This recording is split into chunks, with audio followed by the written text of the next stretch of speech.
Кыргызстан – страна уникальная, вмещающая на своей небольшой по мировым меркам территории огромное разнообразие флоры и фауны. Только представьте себе, менее чем на 0,2% от всей мировой суши водится около 2% видов всей мировой флоры и более 3% видов всей мировой фауны.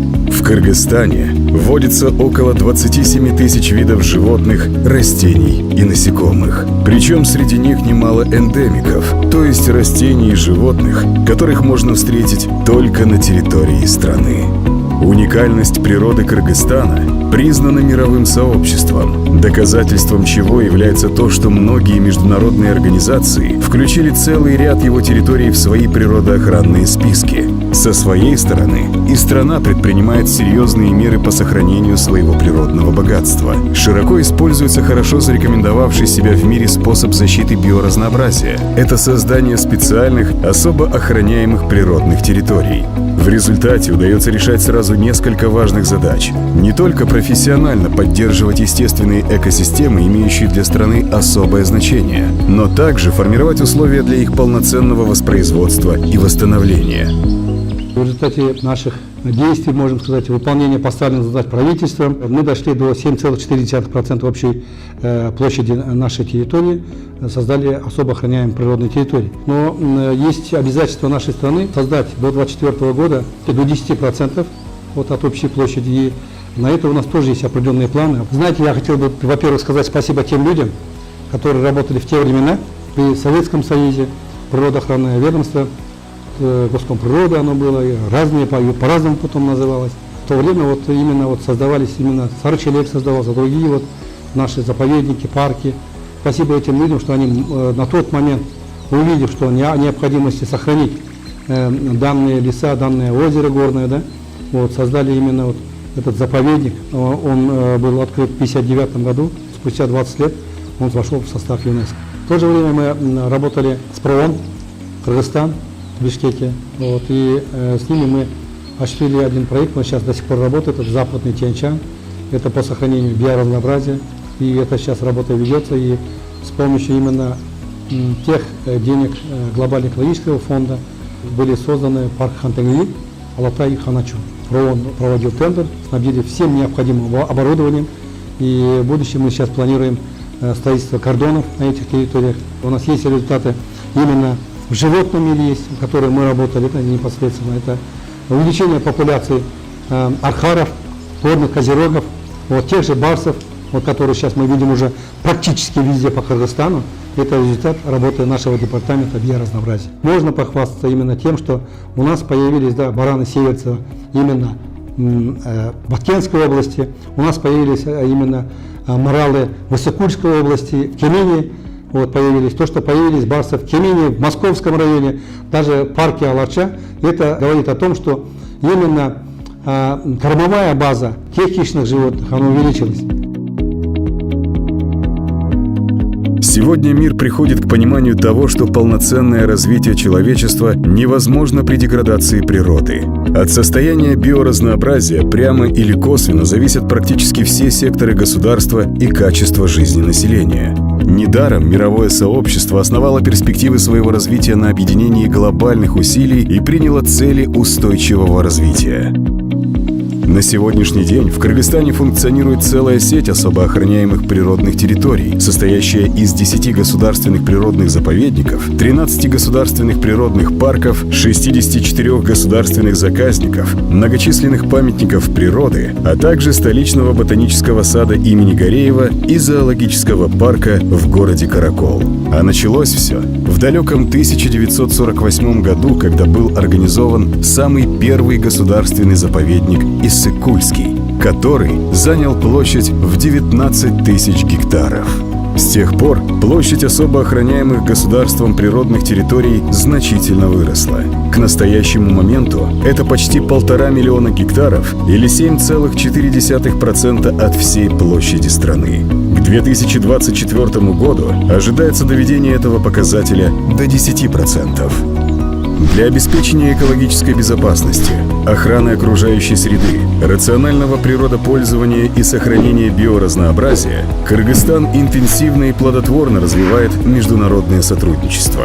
Признавая важность участия в международных конвенциях, выполнения норм и принципов международного права в сфере охраны окружающей среды, страна с самого начала своей независимости поддерживает значимые в этом направлении международные инициативы. Необходимо отметить, что эти инициативы направлены также на усиление потенциала особо охраняемых природных территорий.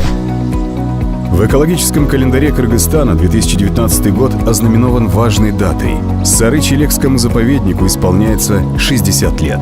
Он был создан в 1959 году с целью изучения и сохранения экосистемы Западного Тянь-Шаня, природного комплекса уникальных горных орехоплодовых и еловых лесов, горных степей и озер. Сегодня здесь, на площади почти 21 тысяча гектаров, удалось сохранить множество эндемичных и реликтовых видов, обитающих только на территории Западного Тянь-Шаня и тем самым представляющих высокую ценность в глобальном масштабе. Через 20 лет после своего образования в 1979 году Сары-Челек вошел во Всемирную сеть биосферных резерватов ЮНЕСКО. Как вам известно, в рамках ЮНЕСКО существует программа «Человек и биосфера», которая была создана в далеком 1974 году. Начиная уже с 1976 года стали поступать заявки на приобретение статуса биосферной территории ЮНЕСКО. Данный статус наш Сары-Челекский биосферный заповедник носит уже 40 лет. Это хороший юбилей. Я думаю, за это время достигнуто немало по укреплению вообще самого биосферного заповедника. Это и кадровый потенциал. Во-первых, в чем ЮНЕСКО всегда оказывает большую помощь в экспертной поддержке. А также по сохранению уникального биоразнообразия, природного наследия, ландшафта Сары-Челекского заповедника. Наш первый природный объект, который включен в данный список, это Западный Тянь-Шань, в который входит Сары-Челек, Падышата и Бишарал. Это тоже многонациональная номинация совместно с Узбекистаном и Казахстаном. Что дает этот список? Многие люди спрашивают, зачем все стремятся попасть в этот список. Самое главное, это, конечно, популяризация нашего культурного и природного наследия не только, на национальном, на региональном, но самое главное, на международном уровне. Это, конечно же, повышение такого внимания, потому что ЮНЕСКО — это, своего рода, это бренд на мировом уровне. Если в список ЮНЕСКО попадают какие-то объекты культурные, природные, это автоматически становится, что этот объект нужно обязательно посетить, потому что он обладает какой-то уникальной, выдающейся ценностью. Поэтому это, конечно же, еще и повышение туристического потенциала.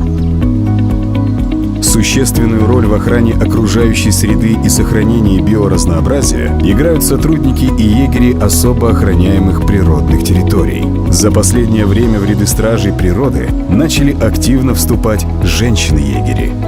Ушул Тоғызтoro районубуздун территориясындагы жаныбарларды жана өсүмдүктөр дүйнөсүн коргоп калуу максатында иштеп келем. Ушул эл менен тыгыз байланышта болуп, браконьерликке каршы түшүндүрүштерин жүргүзүп келем. Бул жерде жаратылышыбыз кооз жана ушундай таза болгондуктан келечек жаш муундарга ушул жаратылышыбызды таза жана кооз бойдон өткөрүп берүү максатым бар. Сегодня можно с уверенностью говорить о том, что за годы независимости в стране сформировалась достаточная нормативно-правовая база, позволяющая, в частности, полноценно регулировать деятельность особо охраняемых природных территорий. Обозревая историю образования, становления и развития сети особо охраняемых природных территорий в Кыргызстане, невозможно не задуматься об ее перспективах. Система особо охраняемых природных территорий будет развиваться и дальше в интересах устойчивого развития страны, поддержания экологической стабильности и здоровой среды для жизни людей, сохранения национального, природного и культурного достояния для настоящего и будущего поколений. В полном соответствии с заветами Манаса Великодушного о гармоничном существовании человека с природой, оставленного в назидание его потомкам.